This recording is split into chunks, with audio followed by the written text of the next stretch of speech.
All right, here we are, Proverbs for beginners, practical wisdom for the everyday life. This is lesson number 4 in this series entitled Wisdom for Speech, Words, and Work. We've grouped together these particular Proverbs under these headings for study today. Proverbs chapters 19 to 25. So let's begin with some review.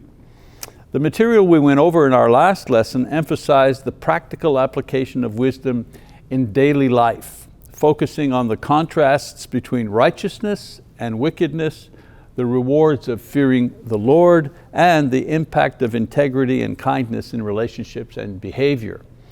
Note that I'm having you read the book of Proverbs in chronological order so that you're going to become familiar with the text itself. However, because of the way that similar ideas are kind of sprinkled throughout the various parts of the text, I'm grouping the various themes together in each lesson to ensure that we cover all the major themes in the book. We might not read all of the Proverbs that are in the book of Proverbs, but we will cover all of the major themes in the book.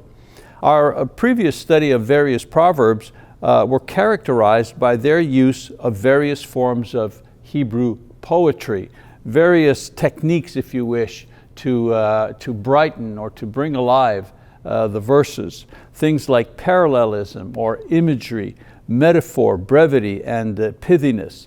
These highlighted the clear outcomes of wise versus foolish choices, stressing that righteousness leads to stability and peace and blessing, while wickedness, on the other hand, resulted in harm and instability.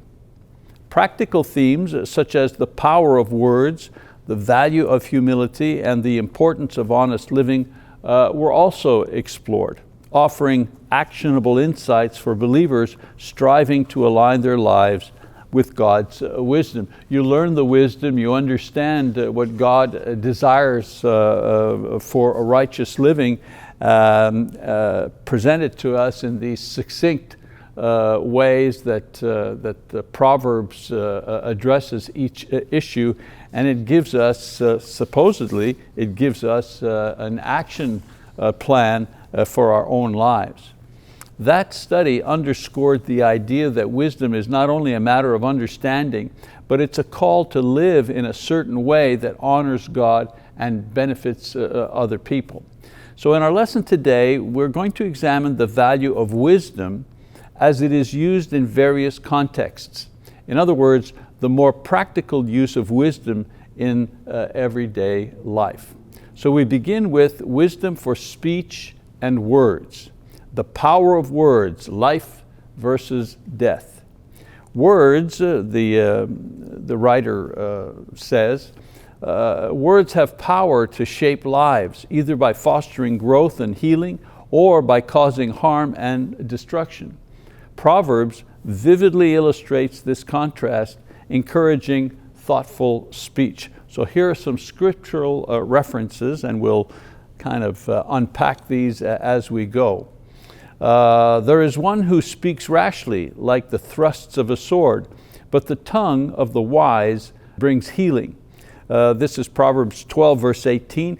It is antithetical parallelism. That's the device that's being used here. And we said that antithetical parallelism was a contrast. The second line contrasts the first line.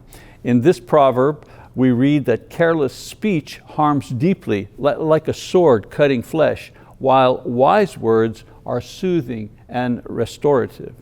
Another proverb, 18 verse 21, death and life are in the power of the tongue, and those who love it will eat its fruit. This is synthetic parallelism, where the second line is expanding the thought of the first line. And so in this proverb, the writer says that speech is a powerful tool with consequences that reflect the intentions behind it, whether they are life-giving or they are destructive. Another proverb, Proverb 25, verse 18. Like a club and a sword and a sharp arrow is a man who bears false witness against his neighbor. This is emblematic parallelism. In other words, the second line explains the first line. And so in this proverb, the idea is that false words are equated to physical weapons, emphasizing the damage that dishonesty can inflict on another person. And then Proverbs 19:9, a false witness will not go unpunished, and he who tells lies will perish. Again, synonymous parallelism.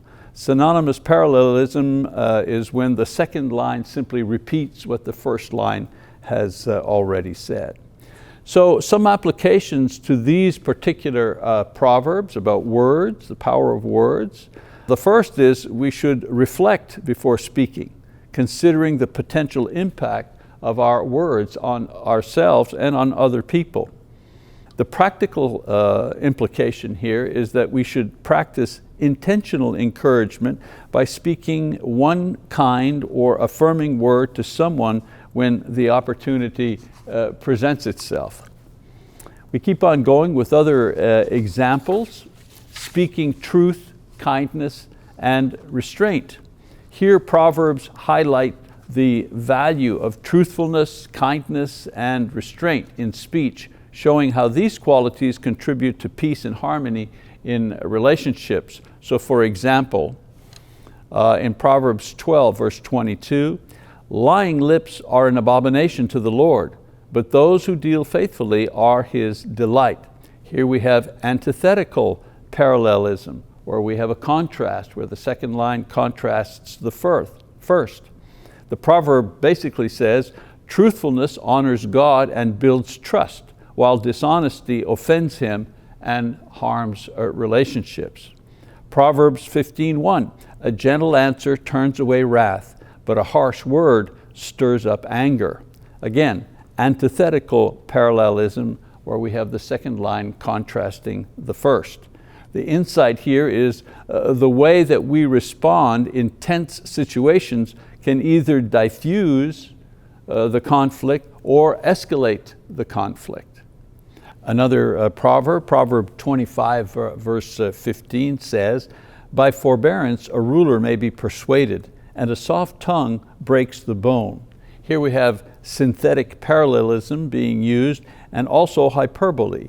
In other words, an exaggeration to make a point. The insight here is that patience and gentleness are powerful tools of influence, often more effective than aggression or force. And then there's Proverbs 19:1 that says, better is a poor person who walks in his integrity than he who is perverse in speech and is a fool. Again, antithetical parallelism, where the second line is simply a contrast to the first line. Some applications, practical applications of these proverbs. Practice responding calmly in difficult situations. Notice it says practice doing that. You're faced with difficult or stressful situations several times a day. And the idea is practice responding calmly in difficult situations, prioritizing gentleness and truth over reactionary speech. A practical step to attain this ability, pause for a few moments before replying in a heated discussion, ensuring that your words will align with God's wisdom and will diffuse the situation instead of aggravate the situation. Another theme that is discussed in the Proverbs is the destructive nature of gossip and lying. Gossip and dishonesty are destructive habits that erode trust and damage relationships. And Proverbs consistently warns against these type of behaviors, emphasizing their harmful effects. And so one of the Proverbs, chapter 20, verse 19 says, he who goes about as a slanderer reveals secrets, therefore do not associate with a gossip. Again, here you have synthetic parallelism, where the second line expands on the first line. The insight is that gossip reveals a lack of trustworthiness, and those who engage in it should be avoided. Proverbs 26 verse 20, For lack of wood, the fire goes out, and where there is no whisperer, contention quiets down. This is emblematic parallelism where the second line explains the first line. The insight, gossip fuels conflict, much like wood fuels a fire, while avoiding it leads to peace. Another proverb in this line of thought, Proverbs 16 verse 28, a perverse man spreads strife, and a slanderer separates intimate friends. Synthetic parallelism, again, expanding the second line. The insight is that gossip not only creates division, but it also destroys valuable relationships. And then one more, Proverbs 25:23, the north wind brings forth rain, and a backbiting tongue an angry countenance. Here, emblematic parallelism where the second line explains the first line. Some applications of these proverbs. Avoid gossip, very simply. Avoid gossip by redirecting conversations that involve speaking negatively about other people. How do we do this? Well, before sharing any information about someone, ask yourself the age-old questions: is it true? Is it kind? And is it necessary? And just asking those questions will eliminate a lot of what is referred to as gossip. Some discussion questions I'd like to provide you with to help a small group. If you're taking this course and you're a small group, you'd like to have a little bit of discussion. Here are a couple of sample questions. First, how can we better control our speech? A possible answer, controlling our speech requires intentionality, self-discipline, and reliance on God's wisdom. A suggestion for this particular practice is to reflect on James chapter 1 verse 19. But everyone must be quick to hear, slow to speak, and slow to anger. It's amazing, such a short verse, but so difficult to do. Also, consider practices such as journaling your emotions instead of simply voicing them impulsively, or praying for guidance before difficult conversations. Another possible discussion question: how do our words reflect our hearts? Speech, as we know, is a mirror of the heart. Proverbs and Jesus' teaching in Matthew chapter 12 verse 34, where he says, for the mouth speaks out of that which fills the heart. These teachings emphasize that words reveal our character and our priorities. So some suggestions in order to fight that battle? Well, reflect on recent conversations. What do they reveal about your inner attitudes and values? Also, discuss how regular prayer and scripture meditation and confession can help shape the heart toward producing life-giving words, because that's what we want to do. We want to be encouragers. We want life. We want peace. We want fellowship that is filled with love and kindness. So it's easy to say those things, but many times the sins of the tongue are what initiate division and rancor. So some advice, again, for everyday life, everyday living. First, intentionally evaluate your speech. Identify one habit to improve, whether it's avoiding gossip or practicing patience or speaking more encouragingly to other people. Also, pray daily for God to help you align your words with His wisdom, remembering Proverbs 21 verse 23, where Solomon says, he who guards his mouth and his tongue guards his soul from troubles. By speaking with wisdom and truth and grace, you can bring life and healing and God's love into your everyday interactions with family and friends and work fellows and so on and so forth. All right, so there are some proverbs and applications for the use of the tongue. And so we have other themes in Proverbs. One of those is wisdom in work and diligence. The Proverbs are very strong about condemning laziness, the dangers of laziness. Proverbs frequently warns against laziness, describing it as a destructive habit that leads to poverty and shame and missed opportunities. Laziness is contrasted with the diligence and the industriousness that characterizes wise living. So a couple of Proverbs that talk about this.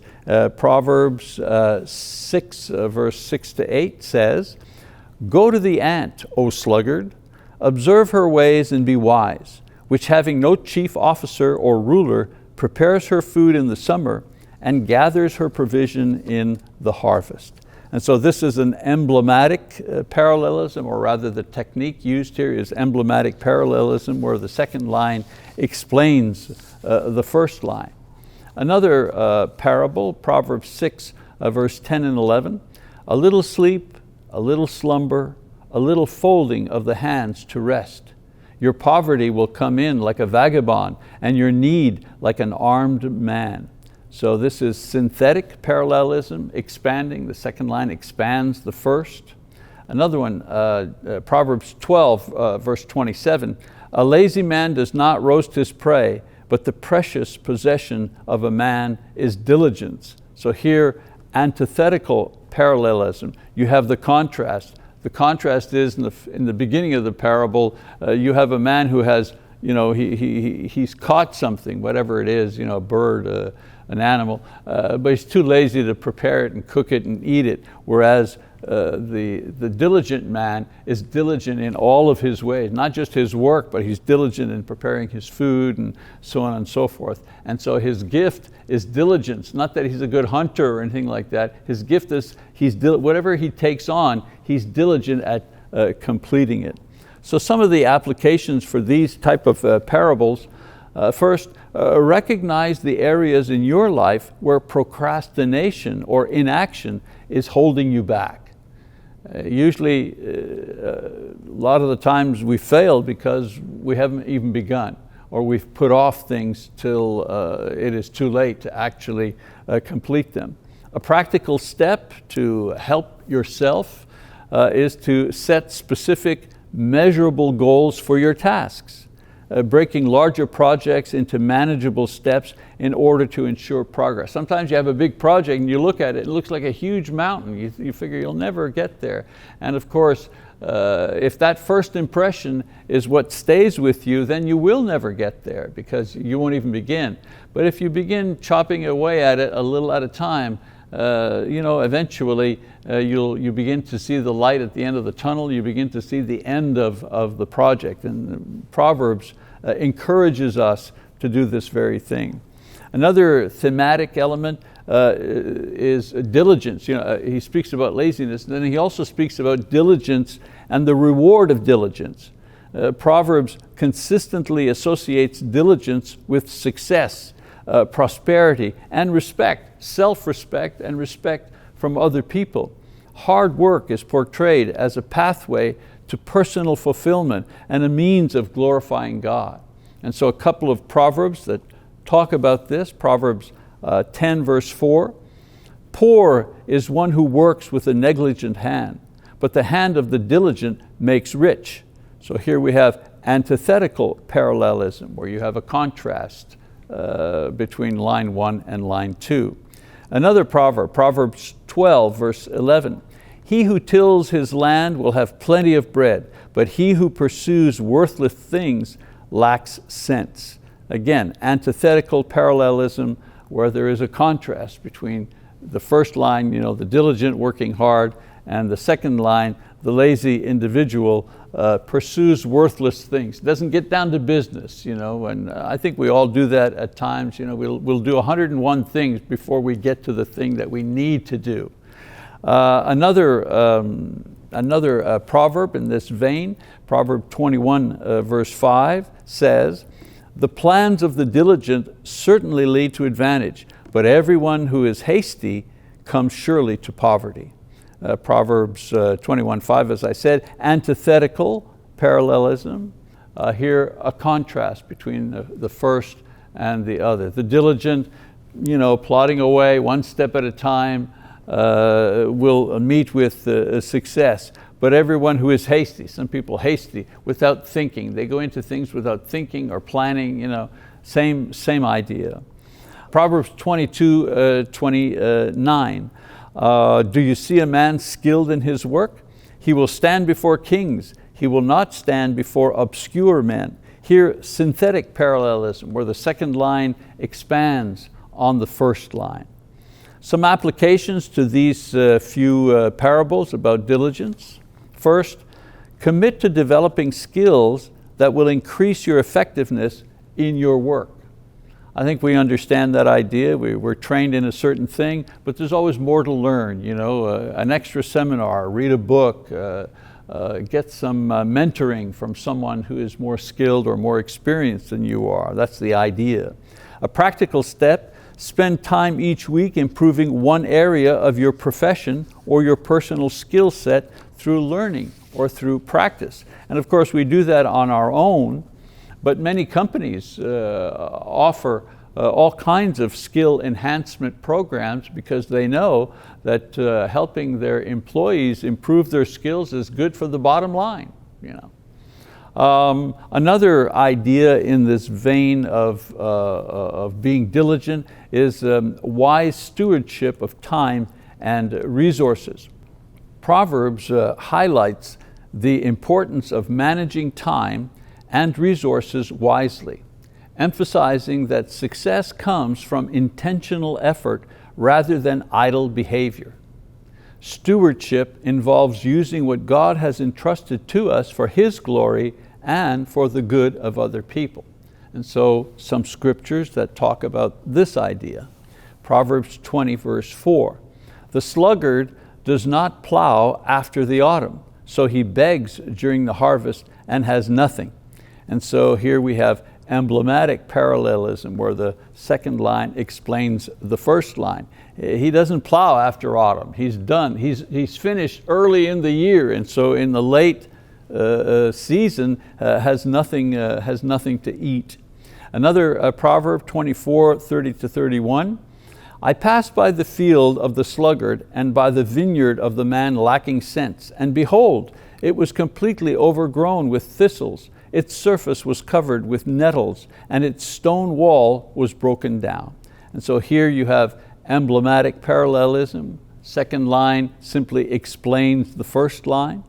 Proverbs 3 verse 9, honor the Lord from your wealth and from the first of all your produce.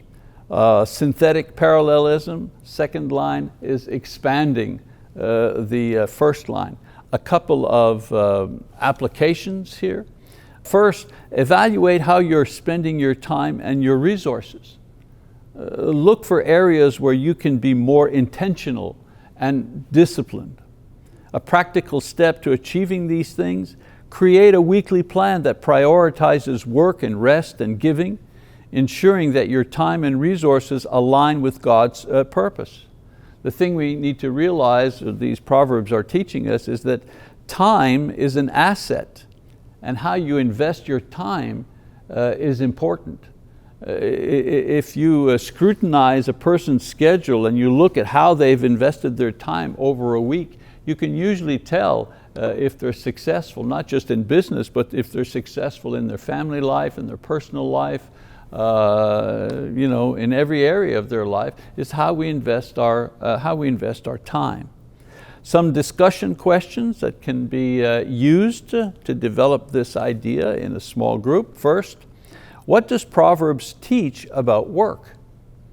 The answer, or possible answer, Proverbs teaches that work is a means of honoring God and contributing to the well-being of other people. Hard work and diligence bring rewards such as stability, prosperity, and respect, while laziness leads to poverty and regret. Work should be approached as a calling and a stewardship responsibility with intentionality and excellence. Notice how that word intentional keeps coming back in all of our references. So important that we do things intentionally, on purpose.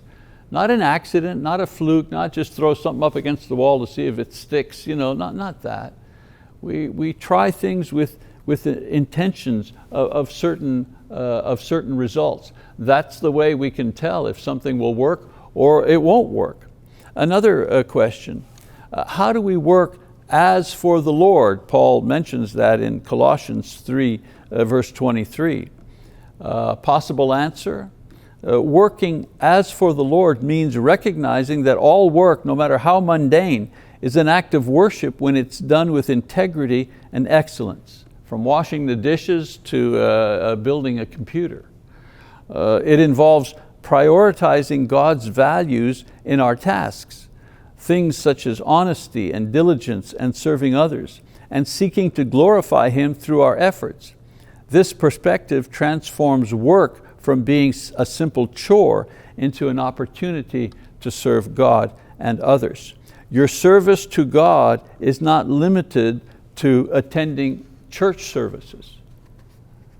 If your only service to God is coming to church on a regular basis, that's a good thing. I'm not condemning that. But if that is your only service to God, that's pretty limited, it's pretty small. We need to see life in such a way that all of what we do is our service to God.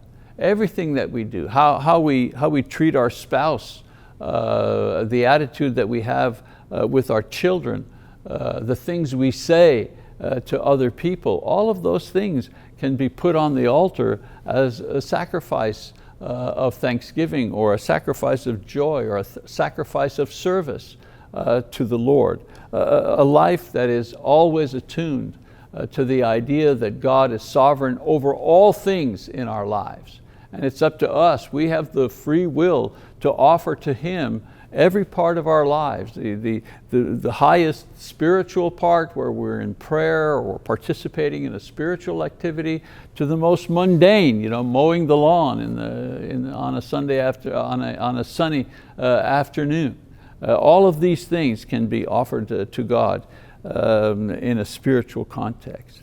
So advice for the everyday life, identify one area, time management or skill development or resource stewardship, where you can apply the wisdom of the Proverbs.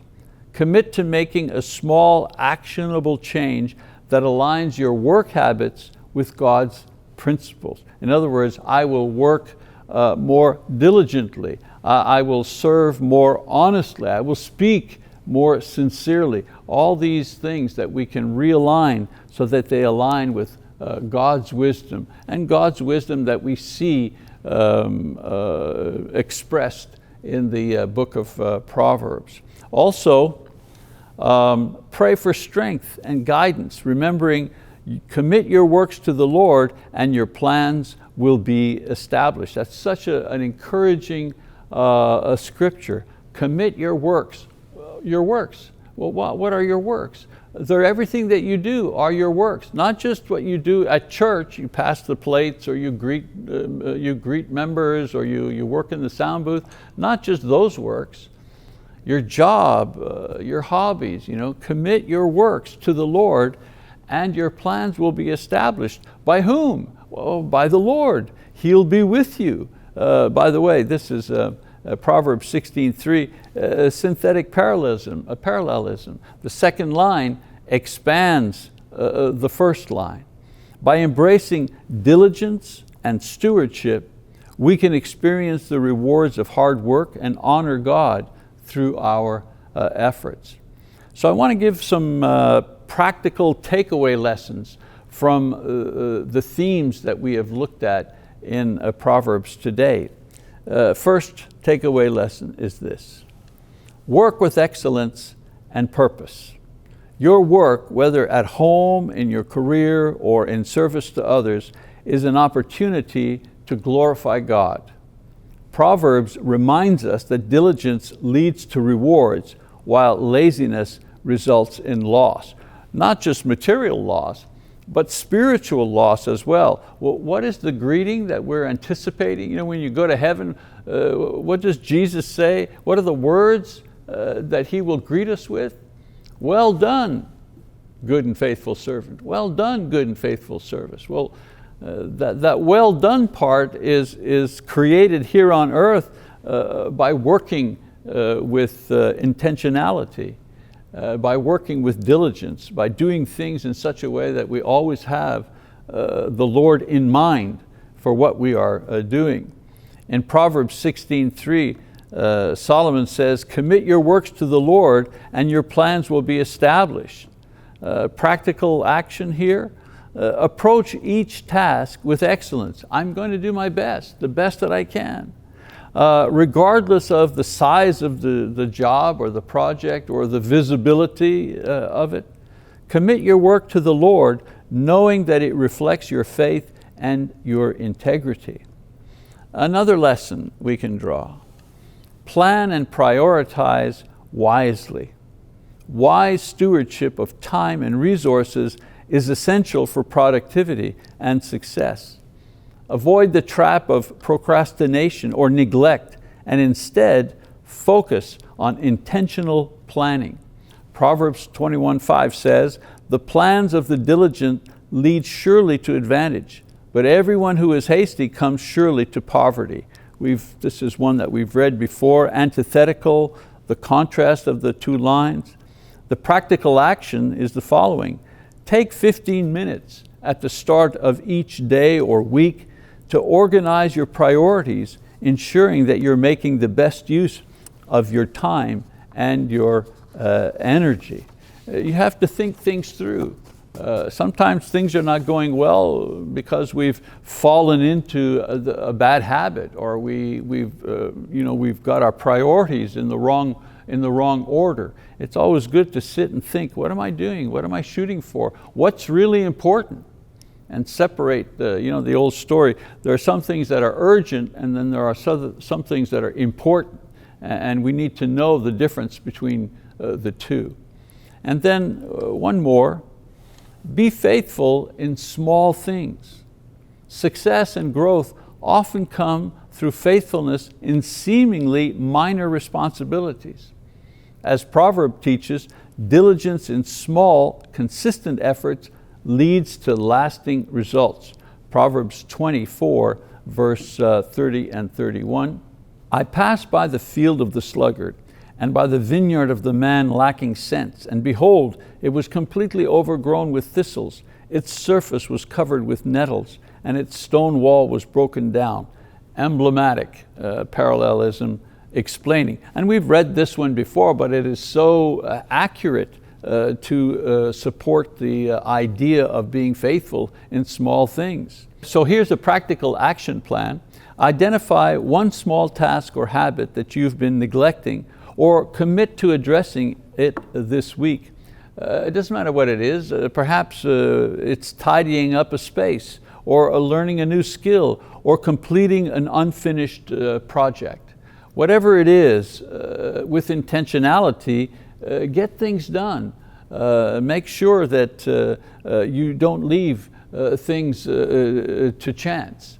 By applying these principles in your everyday life, you will naturally begin to cultivate a heart of diligence and honor God with your efforts, and reap the rewards of wise, and that word again, intentional living. I love that word, intentional living. Everything I do, I'm doing it intentionally. Why? Because I have free will.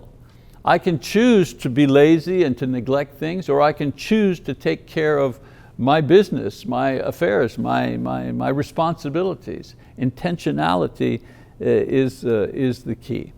All right, so there's our lesson for today. I want to give you an assignment to reread Proverbs 19 to 25. You'll begin to see that these Proverbs will become familiar to you, especially now that we've discussed the type of poetic technique that is used in writing them. And then go ahead and read chapters 26 to 31, all the way to the end of the book of Proverbs, and we will tackle that information next time we meet for class. Well, that's it for today. Thank you very much for your attention, and we'll see you next time, if the Lord is willing.